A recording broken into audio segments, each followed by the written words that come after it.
سوال کرنا چاہیں وہ ہمیں پہنچا دیں، اور یہ گزارش بھی ذہن نشین رہے کہ اس نشست کے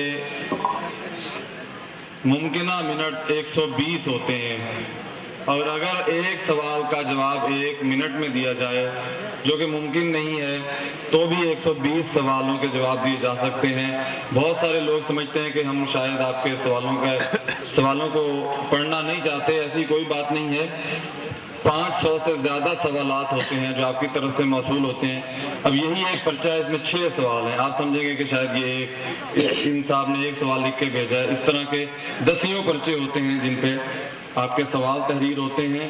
جو لوگ سوال کرتے ہیں اور ہم کوشش کرتے ہیں کہ وہ موقع محل مناسبت سے ہے اور اس کی ضرورت بھی ہے، اور ہم وہ قبلہ کی خدمت میں پیش کر دیتے ہیں۔ ایسا کچھ نہیں ہوتا کہ ہم کوئی تخصیص کرتے ہیں کہ یہ سوال کیا جائے اور وہ سوال نہ کیا جائے۔ گزارش کرتے ہیں کہ پنڈال میں تشریف لے آئیں۔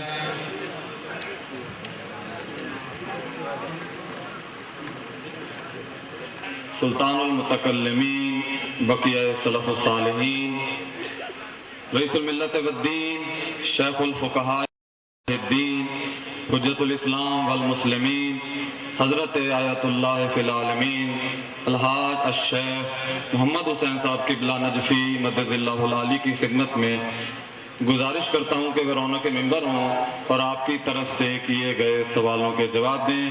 قبلہ کی آمد پر نعرہ تکبیر، نعرہ رسالت، نعرہ حیدری، نعرہ حیدری، بآواز بلند صلوات۔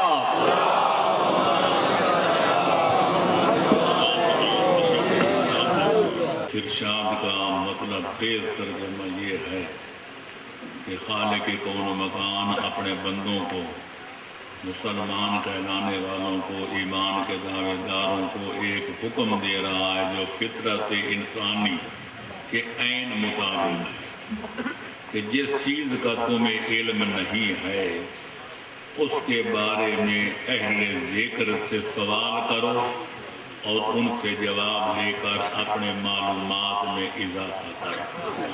صلوات پڑھیں محمد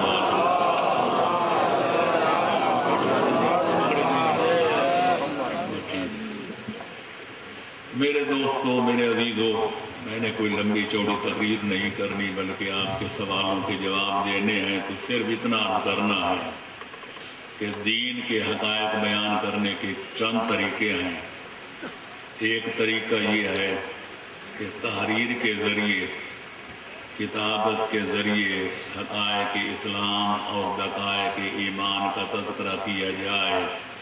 اس سے صرف وہ لوگ استفادہ کر سکتے ہیں جو پڑھے لکھے ہوں، جو کتابوں سے کوئی ربط و ضبط رکھتے ہیں۔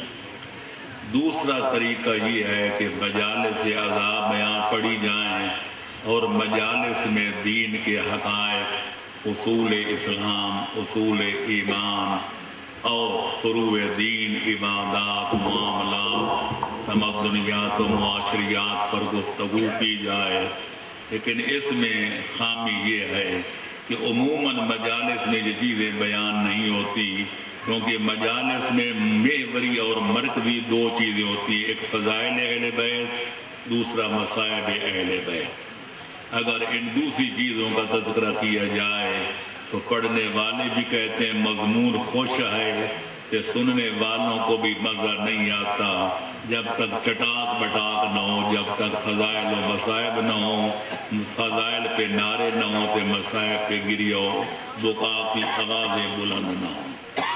تیسرا طریقہ یہ ہے جو میں ابھی اختیار کرنے والا ہوں اور مدت سے میں نے کیا ہوا ہے، کہ وہ یہ ہے کہ چند اہل علم، چند دوست لوگ جو دین کو سمجھنا چاہتے ہیں اور پھر اپنی زندگیوں پر دین کو نافذ کرنا چاہتے ہیں، یا جو لوگ اپنی زندگیوں کو دین اور اسلام کے رنگ میں رنگنا چاہتے ہیں، ان کے ضروریات ہوتے ہیں، ان کے اشکالات ہوتے ہیں، ان کے اعتراضات ہوتے ہیں،